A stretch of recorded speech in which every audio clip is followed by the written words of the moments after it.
A very good morning, students. I hope you all are good. So, today we are going to start a new chapter in your moral science book, chapter number 12, The Tree and the Bush. So, basically, in this story depend on the two types of trees, and one is tree and the other one is bush. Okay, so basically, the value being taught in this chapter is never be proud. Okay, to be proud means to be boastful means बहुत अपने आप के ऊपर proud कर लेना, ये it's ना a bad quality and ठीक है, तो ये चीज़ नहीं होना चाहिए किसी के अंदर. So it's a story time. Let's start the story. So once upon a time there existed a forest on a hill side. एक टाइम की बात है, वहाँ पर हिल साइड पर एक फॉरेस्ट हुआ करता था. It had a variety of plants ranging from small ones to big trees. उसमें बहुत सारे plants थे, कुछ बहुत ज़्यादा big थे और कुछ बहुत ज़्यादा small थे. In that forest existed a fir tree. और उसी फॉरेस्ट में एक फर ट्री भी था.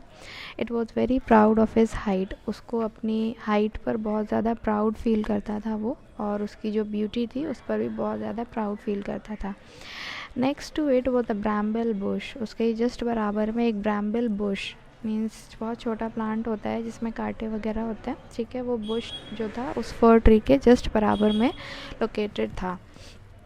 It was full of prickly thorns and covered with colourful flowers. तो उसका जो प्लांट था वो ऐसे दिखाई देता है. उसके ऊपर बहुत सारे प्रिकी थॉर्न्स थे, कांटे लगे हुए थे, ठीक है, और उसके ऊपर कलरफुल फ्लावर्स थे. The fir tree always made fun of the bush. तो फर ट्री जो था वो अपने बहुत ज़्यादा प्राउड फील करता था क्योंकि वो बहुत ज़्यादा ब्यूटीफुल और हाइट में भी अच्छा था, इसलिए वो उस बुश का जो है हमेशा मजाक उड़ाता था. The bramble bush was very unhappy to hear these comments, but it was thorny and ugly, so it kept quiet. तो ब्रैम्बल बुश जो था वो फर ट्री के जो कमेंट्स होते थे, जो गलत कमेंट्स होते थे, अनहैप्पी कर देते थे उसको, लेकिन वो ये सोचता था कि मैं अगली हूँ और थॉर्नी हूँ, इसलिए वो चुप रहता था. Days passed by. कुछ दिन ऐसे गुजरते गए और ये जो फर ट्री था वो ऐसे ही उसकी इंसल्ट करता रहता था ब्रैम्बल बुश की. There was no change in the behaviour of the fir tree. काफ़ी टाइम गुजरता गया लेकिन फर ट्री जो था उसके बिहेवियर में कोई चेंजेस नहीं आए. वो पहले की तरह ही ब्रैम्बल बुश की इंसल्ट करता रहता था. It often use to tell the bush, why are you standing next to me, you embrace me. The bush still keep quiet. वो जो फर ट्री था वो हमेशा उसे कहता था कि तुम मेरे पास में क्यों खड़े रहते हो और मुझे एम्बेरस फील करवाते रहते हो. तो ये सुनकर भी वो जो ब्रैम्बल बुश था वो साइलेंट रहता था, वो कुछ नहीं कहता था उससे. Few days later, some woodcutter come up to the hill. They were happy to see the tall fig tree. कुछ टाइम गुजरते हैं तो वहाँ पे फॉरेस्ट में कुछ वुड कटर्स आते हैं जो लकड़ी काटते हैं. तो उन्होंने देखा कि ये जो फर ट्री है, फिग ट्री, बहुत ज़्यादा बड़ा है तो इसकी वुड्स भी अच्छी निकलेंगी. One of the wood cutter said, look at this tree, we should cut it down and we would get enough wood to build our houses. तो जो वुड कटर आता है वो ये सोचता है ये जो फर ट्री है ये बहुत ही ज़्यादा ब्यूटीफुल भी है, उसकी लकड़ी अच्छी है, तो हमें अपना हाउस बनाने में ये यूज़ कर लेना चाहिए, तो हमें ये फर ट्री को कट कर देना चाहिए. दो the other wood cutter said, yes even we think the same. तो उसके साथ जो अलग वुड कटर्स होते हैं वो भी सेम ही सोचते हैं.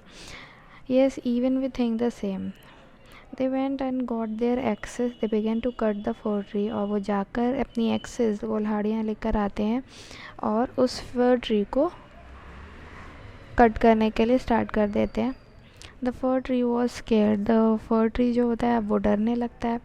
It called out to the tiny bushes, please help me. तो फिर वो जब वो उसे पता चलता है कि वो उसको काट दिया जाएगा, तो वो जो है आसपास के जो ब्रैम्बल बुशेस होते हैं और टाइनी प्लांट्स होते हैं उनसे हेल्प मांगता है. वो ये बोलता है, please help me, they are killing me, I was wrong to make fun of you. और वो ये बोलता है कि वुड कटर्स मुझे मार देंगे, मीन्स कट कर देंगे, और मैं जब आपकी इंसल्ट करता था मैं बहुत रॉन्ग था. अपनी मतलब रियलाइजेशन हो जाता है उसको.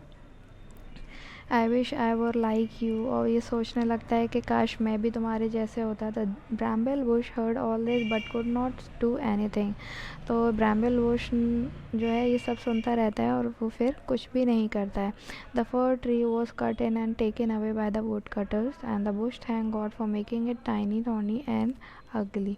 तो ब्रैम्बल बुश जो होता है वो ये सब सुनकर कुछ भी नहीं बोलता है, और जो वुड कटर्स होते हैं वो फर ट्री को कट कर कर अपने साथ उसकी वुड ले जाते हैं। तो जो वो बुश होता है, ब्रैम्बल बुश, वो गॉड को थैंक करता है क्योंकि वो ताकि जैसे क्योंकि उसको गॉड ने टाइनी थॉर्नी एंड अगली बनाया होता है। So the moral of the story is pride always has a fall. तो ऐसा होता है कि आपको कभी भी प्राउड फील नहीं करना चाहिए। अगर आप अच्छे हैं तो कोई बात नहीं, अच्छे हैं, लेकिन किसी का इसमें आप डिसओबे नहीं करेंगे किसी उसको, ताकि किसी को प्रॉब्लम ना हो आपकी इस चीज़ से, ठीक है। We must be humble and never boast of our qualities. हमें हम्बल रहना चाहिए और अपनी जो हमारी क्वालिटीज़ हैं, अच्छी क्वालिटीज़ हैं, उस पर प्राउड फील नहीं करना चाहिए। We have got every thing from God, if we are proud God will surely punish and we will have a fall. तो अगर हम गॉड की दी हुई चीज़ों को अगर हमारे पास हैं, तो अगर हम उस पर प्राउड फील करेंगे तो ऐसा ही होता है जैसे फर ट्री के साथ हुआ है, ठीक है। तो you should not be proud of the things God have given to you. Be humble always and be happy and make the people also happy. Okay, this chapter is also completed, and now the syllabus of the moral is also completed. You have to do the exercises in your notebooks, okay, and learn the chapter carefully. Goodbye, students.